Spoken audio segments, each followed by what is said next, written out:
25-bed critical access hospital, and today I'm going to kind of talk to you a little bit, focus more on our culture and how we really engage our leaders, our nurses, and our physicians in all of our CUSP projects.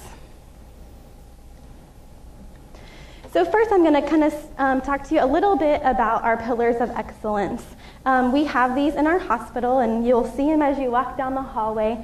And under each pillar, we have set our organizational goals. So under our service pillar, we have things like HCAPS, Press Ganey. Under our quality pillar, we have goals for med errors. We have goals for falls, core measures, that sort of thing. Under our people pillar, we have our turnover and our employee satisfaction. Under finance, of course, we have cash on hand and EBITDA. And under our growth, we have that we want to increase our outpatient visits and we want to increase our surgical procedures. So what I'm really going to focus on is, of course, the pillar of quality. And this really starts with our CEO. His goals, which he sets in an LEM, which is a leader evaluation manager. And all of our staff sets goals in a staff evaluation manager. So our CEO's goals are actually our organizational goals. So everything that fits under these pillars are his goals.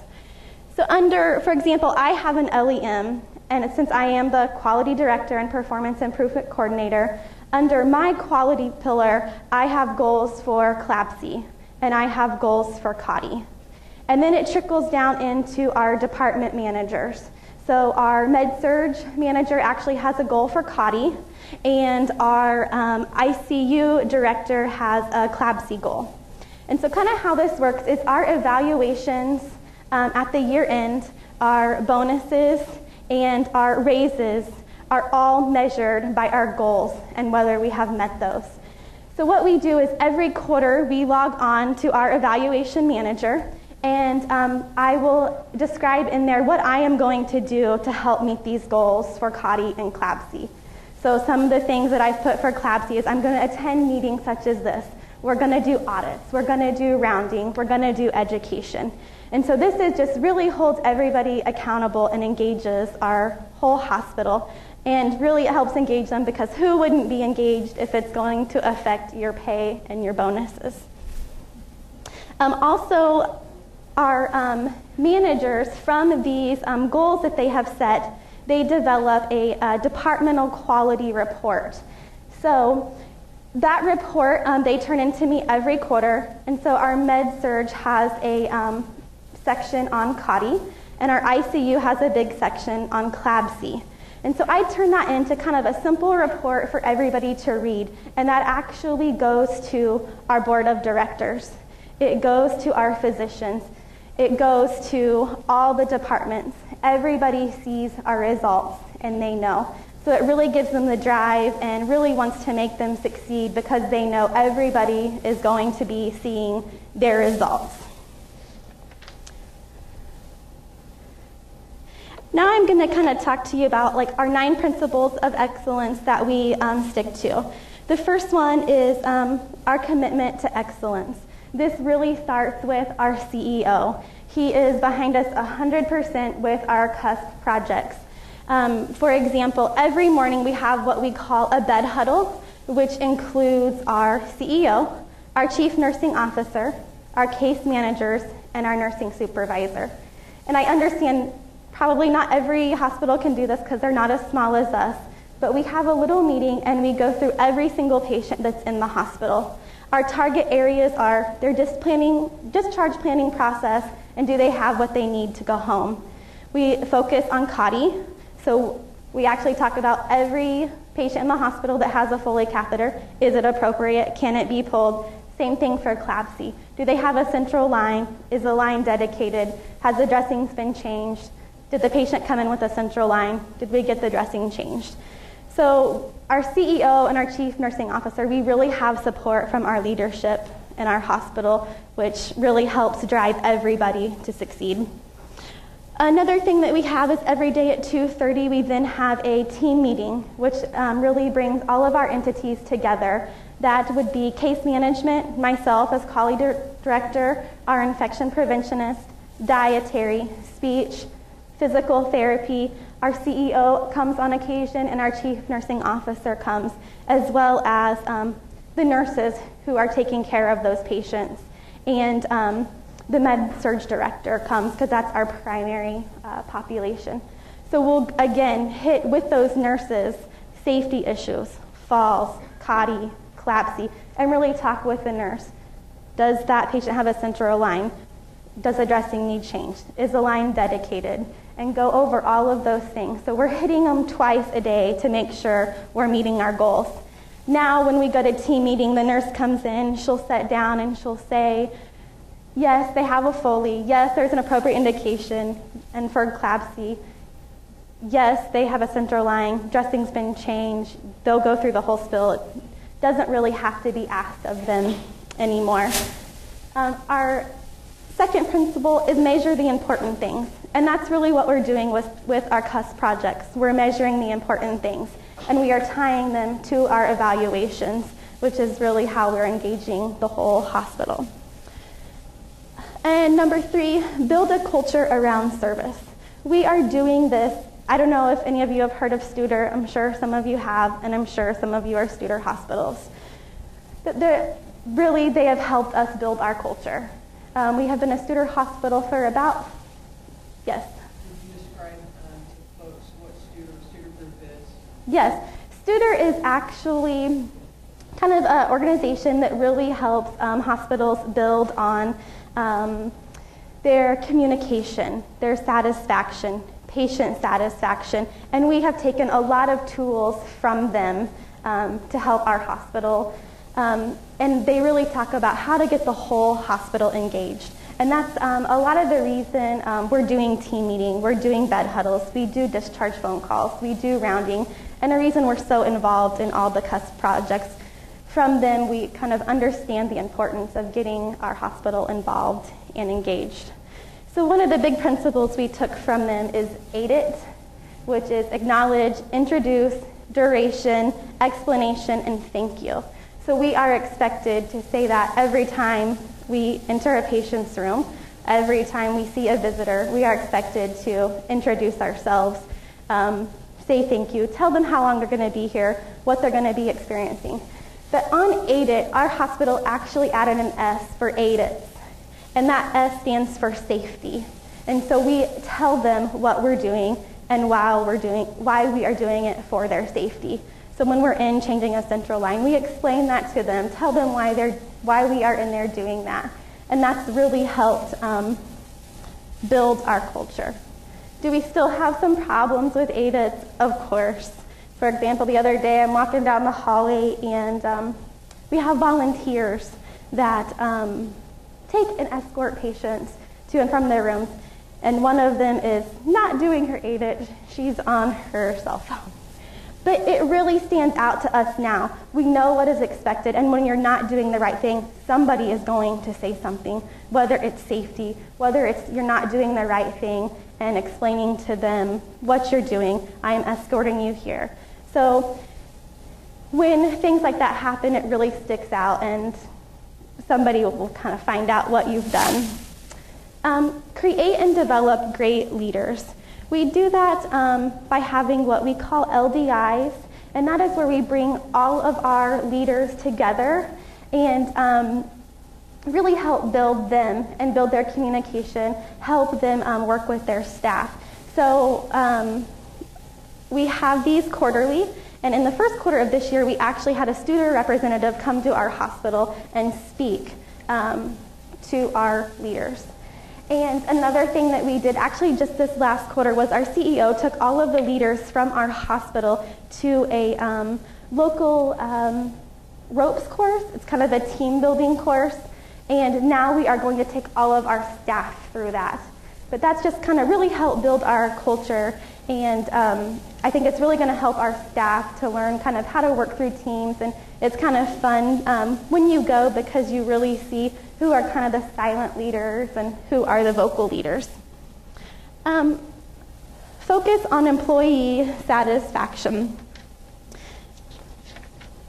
So for the last 2 years, we have done an employee satisfaction survey, and over 95% of our employees have completed the survey. And for the last 2 years in a row, we have been 92% favorable.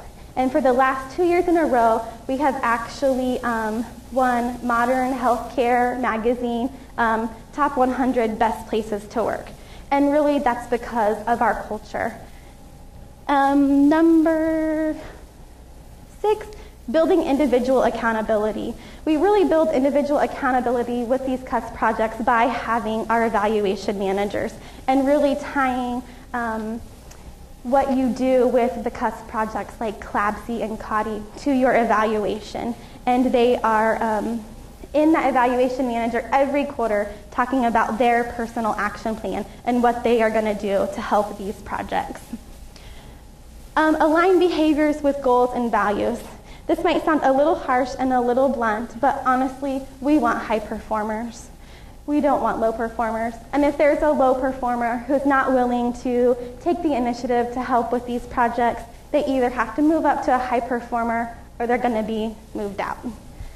We want to succeed in these projects, and honestly, as I sit here today, I can't think of a low performer. But we've had Studer for 5 years. We've learned about high performers. They know what's expected. They know that we want to succeed with these CUS projects, and everybody's really, truly on board. Communicate at all levels. So how we do this is we have a town hall, and we have 3 a year. And what this is really a CEO forum. And with this, everybody in the hospital will come. This is housekeeping, this is dietary, this is nursing, this is leaders. And what we talk about is our organizational goals and the projects that we have going on and how we are, what we are doing to succeed. And so everybody knows about them. Another way that we do that is, I kind of told you about how the departments have their quality reports. And that's every department. That's med-surg, ICU, that's dietary, that's nursing, housekeeping. And in that report are their CUSP projects. So that report I take to, as I mentioned, board. I also take COTI and CLABSI reports to our medical staff. It goes to UR committee. It goes to our professional activities committee. And the directors from med-surg, ICU take those reports to their staff. So everybody in the hospital truly knows what our results are and what we need to do to help those results soar. Reward and recognize success. We do this a lot. When we are doing well on a project, people are doing what they're supposed to be doing, we reward. We give out movie tickets.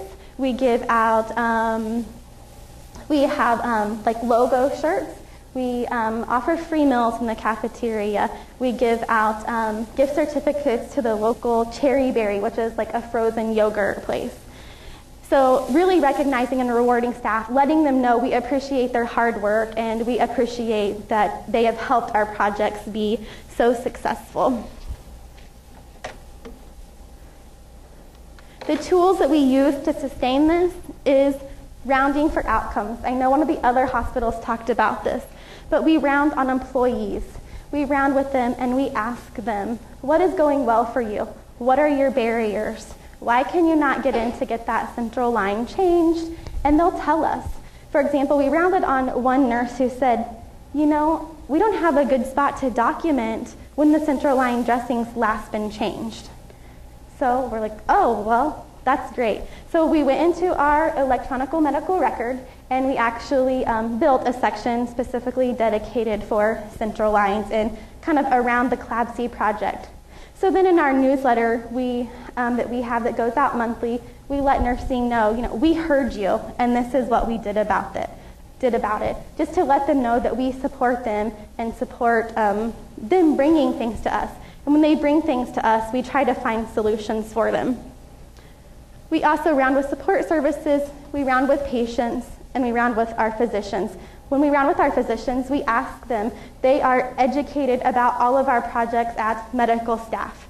So all the physicians get education about CLABSI, and all the other projects that we're working on. But we ask them, how are the projects going, and what can we do to help? And they will tell us. Keywords at key times, we kind of already talked about. That's our ADITs. And discharge phone calls we do on almost all of our patients that leave. And I think when we call the patients, we actually ask them, how safe did you feel while you were here? And that's really helped them understand that we truly care about them and about their safety while they're here. And I think one big thing with our satisfaction was our providers make all of the phone calls for the patients that were seen in the ER. So that really helps our culture. Onboarding, we have that's kind of like an orientation. We have a 30-day review and a 90-day review to make sure that, especially with nursing, to make sure they're on board with our projects. They understand our projects and they know why we're doing it. And the Bestest Luncheon. I know Bestest is not a word, but BEST stands for, we kind of coined that, and that is bringing excellence and service together. Well, nursing wanted to take that a step further and add every single time. So that's where that came from. What this is kind of a meeting where we get together and we actually go through our employee survey. And in our employee satisfaction survey, and we kind of talk about things that departments might not agree on and that they don't work well together for certain reasons. And every department's there. We have somebody from the business office. We have somebody from med-surg. We have somebody from ICU. Housekeeping's there, dietary. And they'll come to this meeting and we'll go over those things that we probably didn't score well on, and they communicate about them. For example, med-surg was getting pretty upset with our ER who was throwing in Foley catheters, and then they come up to the unit and didn't have an appropriate indication. So that was talked about in that meeting, and they take it then back to their staff. And then you go to one meeting, and then you go back to your staff, and you pick somebody else to go. So we really hit all departments and everybody in the hospital. This is kind of our ideal care, kind of our CEO's model. And we want customized care with immediate response. If something's not going right or there's an issue, we want an immediate response. We want to make sure that you have exactly what is needed to do your job and to make sure these projects go well. And we want everything done in a safe, waste-free environment. And he says, that's ideal, that you have exactly what is needed. It's customized. We have an immediate response. There's no waste and safe for all. Our culture of safety survey, we actually took this survey. All of our, I think about 98% of our nurses took this survey. And when we took it, we were actually, when the results came back, every single question we scored above the Kansas average. So a few high points is feedback and communication about an error. We were at a 90%. So what we do is supervisors, if it's nursing supervisor, will follow up on an error if it is weekends, after hours. And if the director's there, they will, of course, follow up on it. We consider errors, of course, med errors, falls, but also a Foley catheter that was inserted without an appropriate indication, central line dressings not being changed. And we do a root cause analysis on all of those. So another thing that we have is teamwork within units. We actually scored a 90%. We hold all nursing quarterly meetings are held quarterly, and we are a small critical access hospital. So if you work in OB, it doesn't mean you're going to show up to work and be working in OB that day. You might be working on med-surg. So when we hold these quarterly meetings, it's all of nursing, and they are mandatory. So our OB nurses, they get education there about COTI and CLABSI. They know what's going on. They have to know what's going on because they might be working med-surg one day. Our observation unit nurses might be working ICU. So really all of our nurses are trained in every department, so they really have to be aware of our projects and what's going on, and that is where we do most of our education about our CUS projects. Supervisor and manager expectations and actions to promote patient safety was an 85%. We have a Chasing Zero Council that actually meets weekly. And what we talk about here is those errors and those root cause analysis. And we try to figure out what the process problem was and why we failed. What process did we not have in place that allowed us to fail? And from that meeting, we actually send out an all-nursing email that kind of hits the high points so they know what was discussed in those meetings. And rounding on a defect, I heard another hospital talk about that. We actually ask our nurses, how do you think the next patient will be harmed? I think most of them would say a med-air and a fall. And we actually ask that question when we round with them, but we also ask it at our all-nursing meeting. And so we get good feedback with that. And when we do a root cause analysis, because an errors happen, whether it's a Foley catheter inserted that didn't have an appropriate indication or a central line dressing that didn't get changed, we don't ask them, well, why did you not do that? Or why did you do that? We ask them, what process failed you? What did we not have in place that allowed this to fail? So we try to make it non-punitive for them. So these are our Med-Surg CLABSI results for 2011, and we actually had no central line infections in 2011.